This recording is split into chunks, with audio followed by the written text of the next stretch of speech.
بتبدأ الحكاية مع اتنين سماسرة في البورصة، واحدة اسمها جوي والتاني اسمه ميسون، والاتنين دول كانوا على علاقة مع بعض. جوي بتحب ميسون جدا، ولكن كان واضح ان ميسون مش بيحب جوي قوي لانه باين عليه عدم الاهتمام. على كل حال في اليوم ده كان عيد ميلاد ميسون، وجوي حبت تعمل له مفاجأة كبيرة، فجمعت كل اصدقائها واصدقائه واستنوه في البيت. وميسون لما رجع بالليل جوي خلتهم كلهم يستخبوا، وراحت فتحت له وقالت له كل سنة وانت طيب يا ميسون. ميسون في اللحظة دي قال لها بقول لك ايه، انا عاوز اقول لك على حاجة مهمة. فجوي قالت له خليها بعدين، نحتفل بس بعيد ميلادك الاول بعد كده نتكلم. ميسون قال لها لا، لازم اتكلم دلوقتي. بص يا جوي، انت مشكلتك انك عاوزه كل حاجه مظبوطه، مش بترضي بالحل الوسط كده. فيوسفني يا جوي ان انا اقول لك ان احنا مش هينفع نتجوز. طبعا الكلام ده اصدقائهم كلهم كانوا سامعينه، وجوي في الوقت ده كانت محرجه جدا. وطبعا ميسون كان ادرك ده كله بعد فوات الاوان. بنسيب جوي وبنروح لواحد تاني اسمه جاك. جاك ده شغال في ورشه نجاره، بس بيبقى واضح عليه ان هو مش بتاع مسؤوليه وبيحب يلعب اكتر ما بيشتغل، وده اللي كان مخلي المدير بتاعه مش طايقه، وكل شويه بيطرده من الشغل. والمره دي برضه المدير جه اتكلم معاه علشان يطرده. فجاك قال له خلاص بقول لك ايه، تعالى نلعب سله مع بعض، ولو انت هزمتني يطردني، اما لو انا هزمتك فهحتفظ بالوظيفه بتاعتي. المدير قال له احنا عملنا الموضوع ده قبل كده 100 مره. جاك قال له خلاص يا عم مشيها 101، ما تبقاش تاني حمال. وهما الاثنين سابوا الورشه علشان يلعبوا سله. ما شاء الله المدير كان راح يطرده علشان بيلعب، فاخد المدير علشان يلعبه هو كمان. على كل حال بيلعبوا سله مع بعض، والمدير كان على وشك انه يكسب جاك. فجاك راح عامل نفسه زعلان وانسحب. في الوقت ده المدير قال له اهو هو ده اللي بتعمله كل مره، كل ما تلاقي نفسك اتزنقت تنسحب.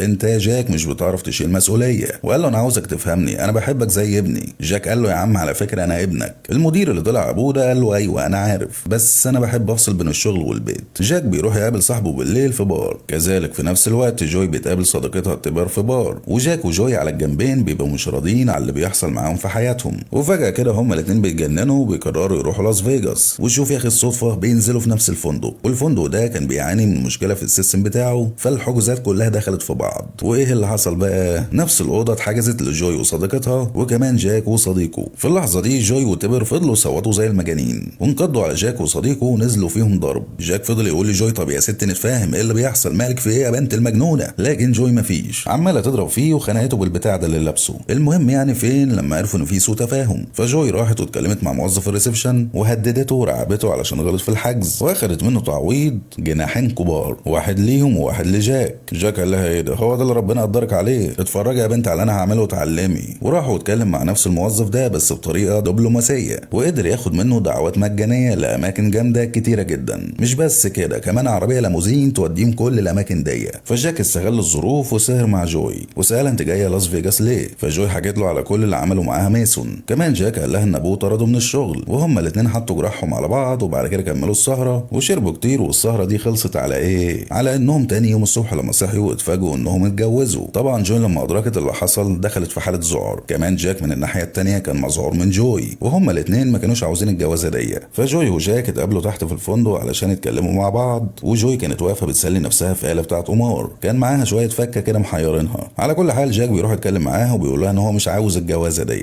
وان اللي حصل ده يعني عملوه وهما مش في وعيهم. جوي قالت له ايوه بالظبط كده، احنا زي ما اتجوزنا بسهوله نتطلق بسهوله، الموضوع سهل يعني. جاك قال لها الحمد لله، انا كنت خايف لما توافقيش. فجوي قالت له ايه انت بتقول ايه؟ هو انت فاكر ان انا طايقاك اساسا ولا هموت عليك؟ اصحى ليه؟ جاك قال لها بس اقفلي المجاري دي، انا بس كنت بتاكد ان احنا متفقين. جوي قالت له ايوه متفقين، وسابته علشان تروح لصديقتها. فجاك في الوقت ده بالصدفه كده بيبص على المكنه بتاعه القمار اللي جوي كانت بتلعب عليها، ولقى ان في عمله كانت جوي لسه ما حطتهاش في المكنه. فجاك اخد العمله دي وحطها في المكنه وشغل المكنه. قوم يحصل ايه؟ جاك بيفوز ب 3 مليون دولار. وفي هذا التوقيت جاك وجو بيتفاجئوا باللي حصل. جاك وصديقه بيفضلوا يتنططوا من كتر الفرحه، واداره الفندق بتديله شيك ب 3 مليون دولار، ولكن جوي مش بتسيبه وبتقول لجاك انا هاخد منك النص، لان العمله اللي انت كسبت بيها دي كانت بتاعتي، فبالتالي انا ليا النص. جاك قال لها لا طبعا انا اللي كسبت ال 3 مليون مش انت، وحاول يخلعها من الموضوع. فجوي قالت له وانت نسيت ان انا مراتك؟ يعني يا جاك يا اخويا انا لما اطلع منك هاخد منك النص، ده قانونيا وغصب عنك. فجاك بيلجأ للمحكمه، ومن حظ جاك ان صديقه ده كان محامي، بس محامي فاشل. على كل حال بيشرحوا الظروف بتاعتهم للقاضي، وبيقولوا له ان الجواز بينهم ده عملوه هم مش وعيهم، فبالتالي الجواز ده يعتبر باطل، وطلبوا انهم يتطلقوا وكل واحد فيهم ياخد 1.5 مليون. وجاك كان موافق، ما كانش عنده مشكله علشان كان عاوز يخلص من جوي، ما كانش طايقها. القاضي قال لهم ايه في ايه، وانتوا فاكرين الجواز ده لعبه ولا ايه؟ ده ايه الجيل المنيل ده، حرام عليكم بوظتوا مفهوم الجواز. بص يا انت وهي واسمعوني كويس، الفلوس اللي انتوا فرحانين فرحانين بيها دي محدش منكم هيطول منها اي حاجه، وهديكم مهله 6 شهور تحاولوا فيها تحبوا بعض بجد وتنجحوا الجواز ده، ولو ما حاولتوش طول ال6 شهور دول انكم تنجحوا الجوازه دي انا هخليكم ما تطولوش ولا مليم من ال3 مليون. مش بس كده حبيبي انت وهي، كمان هخلي اخصائيه تتابع معاكم كل اسبوع علشان ابقى عارف انكم بتحاولوا بجد. وسالهم هما الاثنين مين فيهم اللي معاه شقه. جوي قالت له انها معاها الشقه علشان اللي اسمه ماسون ده سابها، وانها كانت يعني عايشه في شقته معاه. فالقاضي سال جاك قال له ايوه معايا شقه. القاضي قال لهم زي الفل، يبقى انت كده يا جوي هتروح تعيش مع جاك في شقته. ويلا بقى رفعت الجلسه. جوي بتاخد حاجتها وتروح على شقه جاك، وجاك بيستناها على الباب علشان يشيلها شيله العروسه. بيدخلها جوه البيت وبيهبدها على الارض وبيقول لها نورت بيتك. وجوي بعد كده بتقوم تبص على الشقه بتلاقيها عباره عن مزبله، عفانه ما بعدها عفانه. ما طبعا يا جماعه زي ما انتم عارفين البيت من غير ست زي الكمبيوتر من غير نت.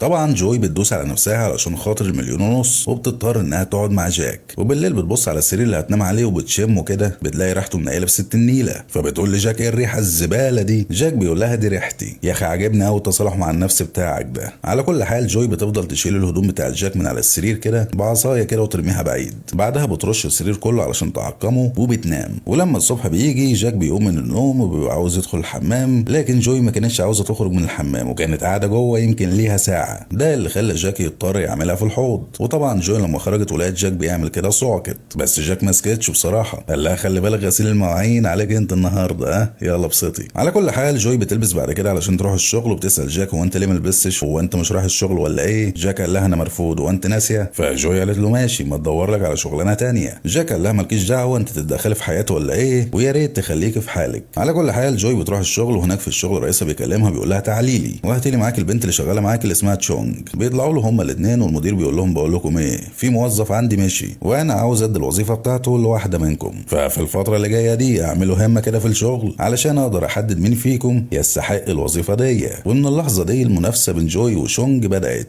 وجوي بعد ما بتخلص شغلها بعد كده بتقابل جاك وبيروحوا هما الاثنين الاخصائيه اللي بتتابع معاهم. طبعا هما الاثنين بيمثلوا ان هما بيحبوا بعض وبيموتوا في بعض وبيشموا في فلنات بعض، لكن الكلام ده كله ما دخلش على اخصائيه، وقالت لهم انه باين عليهم قوي انهم بيمثلوا، وان ما كانوش يحاولوا بجد في الجواز بتاعهم هي هتقول للقاضي والقاضي مش هيخليهم ياخدوا ولا مليم. فجوي فعلا بتحاول مع جاك، لكن جاك زي ما احنا قلنا مش بيحب يشيل مسؤوليه. جوي بتقول انا هعلمك ازاي تعمل بيبي، لانك دلوقتي معاك واحده عايشه في البيت انت مش لوحدك، لو سمحت يعني لما تيجي تعمل بيبي ارفع القعده، تخلص بيبي تنزل القعده، وهكذا ترفع وتنزل. الكلام ده طبعا ما عجبش جاك، راح شايل لها القعده دي خالص. فادبا ليه تاني يوم الصبح جوي دخلت الحمام وما رضيتش تطلع منه خالص، وجاك بره كان على اخره، واضطر انه يستناها تخلص براحتها وتنزل الشغل. وراح جاك شايل الباب بتاع الحمام ده خالص. بعدها جوي رجعت من الشغل ما لقيتش الباب، قالت لجاك ايه ده هو الباب فين؟ جاك قال لها اسكتي مش السرقه، الحرامي اخد باب الحمام بس. وبعدها بيوم جاك بيتكلم مع صديقه بيقول له ابوس ايدك شوف لي حل. في نفس الوقت على الجانب التاني جوي بتتكلم مع صديقتها بتقول لها شوفي لي حل. فصديق جاك وصديقه جوي بيقولوا لهم ان مفيش قدامهم غير حل واحد، الا وهو ايه؟ انهم يحاولوا يثبتوا ان شريكهم بيخونهم، يعني جوي تثبت ان جاك بيخونها وجاك يثبت ان جوي بتخونه. فجوي جت في ليله كده وبعتت لجاك كميه نسوان، ماسوره نسوان كده. فجاك زي لهبل بسرعه اتصل بصديقه وقال له بقول لك ايه، في نسوان كتير عندي في البيت تعالى اسهر معايا. صديقه قال له خلي بالك ده فخ، جوي هي اللي عاملهولك، اهرب يا جاك اهرب. جاك قال له ايه ده كده يعني؟ طيب بقول لك ايه، هات لي كل الشباب وتعالى لي البيت. فبقى جاك جايب اصحابه وجوي جايب اصدقائها. وطبعا في الليله دي في روس كتيره توفت في الحلال.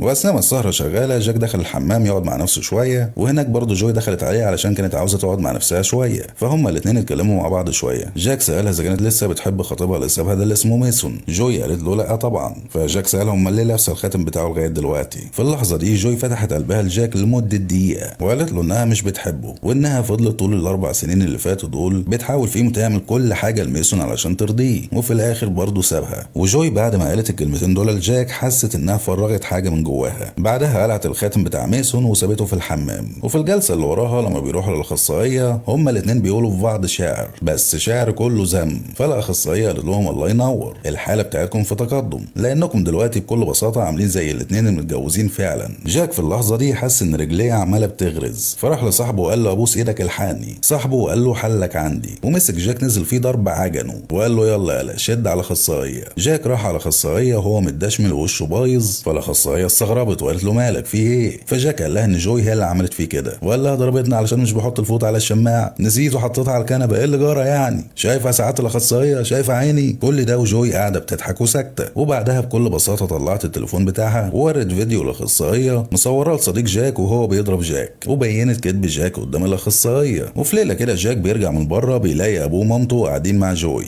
بيطرح ان باباه ومامته كانوا اتصلوا بيه، فجوي هي اللي ردت عليهم وعزمتهم عنده في البيت. كمان بنلاقي ان باباه ومامته فرحانين جدا بجو ومبسوطين قوي منها وحابينها. فجاك بسرعه بياخد جوي على جنب كده وبيقول لها بقول لك ايه، اوعي تقول لهم ان اللي بينا ده تمثيل، هيزعلوا جدا. جوي قالت له مفيش مشكله بس على شرط واحد، ترجع باب الحمام وتركب القعده بتاعه الكومبليشن. جاك قال لها من عينيا وهعمل لك شطافه كمان. بيطلعوا بعد كده بيقعدوا مع ابوه وامه، وبنلاحظ ان ابوه كل ما بيجي ينتقده جوي هي اللي بتدافع عن جاك وبتسانده. وتقدر تقول ان من الوقت ده بدا يحصل حاجه بين جوي وجاك، ولكن برضه جاك خايف من المسؤوليه. وبالصدفه كده بيشوف الخاتم اللي جوي كان سابته في الحمام، فجاك بياخد الخاتم ده وبيعمل حركه مش حلوه. بيروح لميسون بيقول ان جوي رمت الخاتم ده في الزباله، بس انا ما رضيتش اسيبه في الزباله وقلت اجيبه لك. كمان بيقول له ان جوي من ساعه ما انت سبتها حالتها النفسيه مش كويسه خالص. وجاك قال له على حفله كده ناوي يروحها هو وجوي كمان يومين. طبعا جاك رماله العنوان علشان عارف ان فضول ميسون هيخليه يروح الحفله دي. وبيجي اليوم بتاع الحفله وجوي بتروح هناك، بتسال مامة جاك على جاك، بيقول لها اهو هناك بيلعب مع الاولاد. فجوي لما بتشوف جاك بيلعب مع الاولاد بتعجب بيه. انا مش فاهم ليه المشهد ده على طول بيحصل. البنت قال تشوف اللي بتحبه ده بيلعب مع الاولاد فتبص له بصه اعجاب. ليه بقى بصه الاعجاب دي؟ انا عاوز افهم. على كل حال جاك بيروح لجوي وبيتكلم معاه شويه، بعد كده بيوصلها لحمام السيدات، وهناك بيسيبها وبيستخبى بعيد عنها شويه لانه بيلمح ميسون جاي عليهم. وجوي لما بتخرج من الحمام بتلاقي ميسون في وشها، فميسون بيستغرب ان حاله جوي النفسيه كويسه، وحاول يتكلم معاها ويرجع العلاقه، لكن جوي قالت له انها تخطت المرحله دي وما ادتلهوش اي وش وسابته ومشيت. وطبعا جاك كان شايف كل ده من بعيد، وفي الوقت ده فعلا تاكد ان جوي خلاص مش بتحب ميسون. وتاني يوم جوي وهي في الشغل المدير بيجي لها بيقول لها بقول لك ايه، انا بكره عامل حفله وعاوزك تجيبي جوزك معاكي، انا سمعت انك انت اتجوزتي مش كده؟ جوي قالت له ايوه. قال لها تمام، تشونج هتجيب جوزها وانت كمان هاتي جوزك. جوي قالت له ماشي، اعتبر انه جه في الحفله خلاص. ولما بتروح البيت بتطلب من جاك انه يروح معاها الحفله، ولكن جاك بيرفض.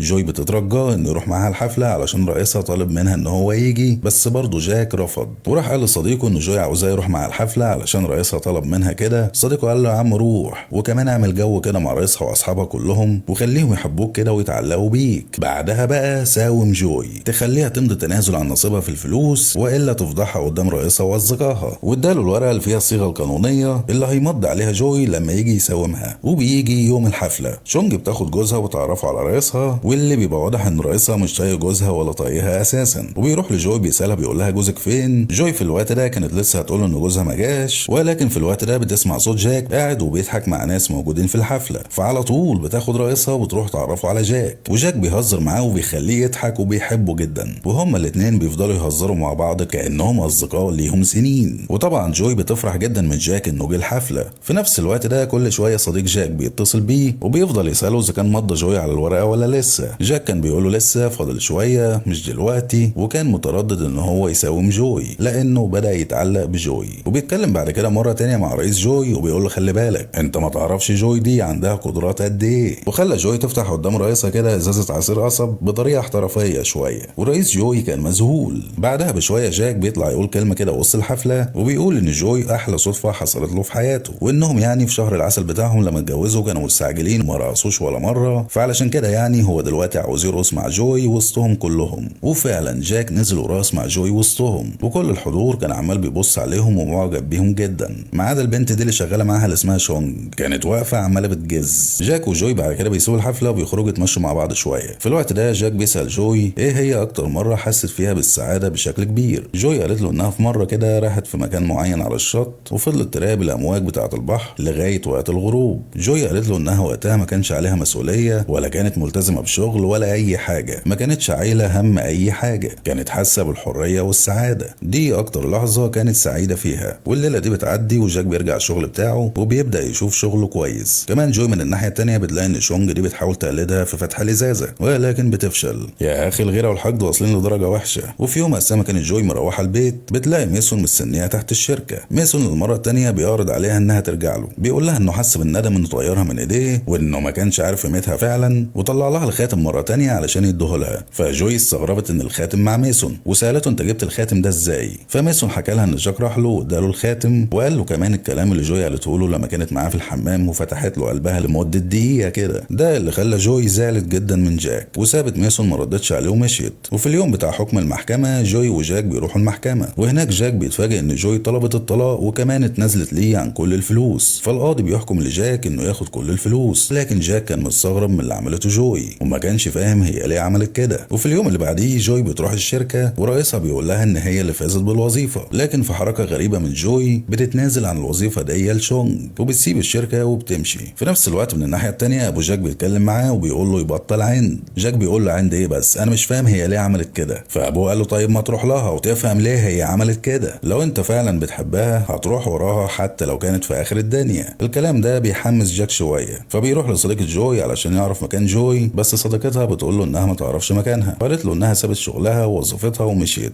لكن ما تعرفش هي مشيت راحت فين. في اللحظه دي جاك افتكر المكان اللي بيخلي جوي سعيده جدا واللي كانت حكت له عليه قبل كده، فجاك على طول سافر على المكان ده واخد كذا مواصله علشان يوصل للمكان ده، واخيرا بعد مشوار طويل وصل لجوي. جاك قال لجوي احنا لما كنا متجوزين طريقتي معاكي ما كانتش حلوه خالص، وقال لها انه كان غبي وكمان غلط في حقها كتير، كمان قال لها انها اجمل حاجه حصلت له في حياته، وسالها بعد كده اذا كانت ينفع تتجوزه تاني. جوي في اللحظه دي قالت له انها قبل ما تعرفه كانت دايما بتحاول تسعد الناس التانيه، ولكن لما اتعرفت على جاك وحاولت تتعسه ده حسسها انها رجعت لطبيعتها مره تانيه. معلش بس ثانيه واحده، يعني انت بتلاقي نفسك في اتعاس الاخرين ولا ايه؟ يلا ما علينا، جاك هو اللي هيشيل. على كل حال جوي بتوافق انها تتجوز جاك للمره التانيه. مبروك عليك التعاسه يا جو، اشوفك في محكمه الاسره بقى. لغايه هنا الحكايه بتنتهي، فيا ريت بقى تدوس على اللايك، تعمل كومنت وشير علشان الفيديو يوصل لناس اكتر، ولو انت اول مره تسمعني ومش مشترك فاشترك في القناه وفعل الجرس علشان تجيلك اشعارات بكل الفيديوهات الجديده. مستنيكم ان شاء الله الفيديو اللي جاي. سامي زازا.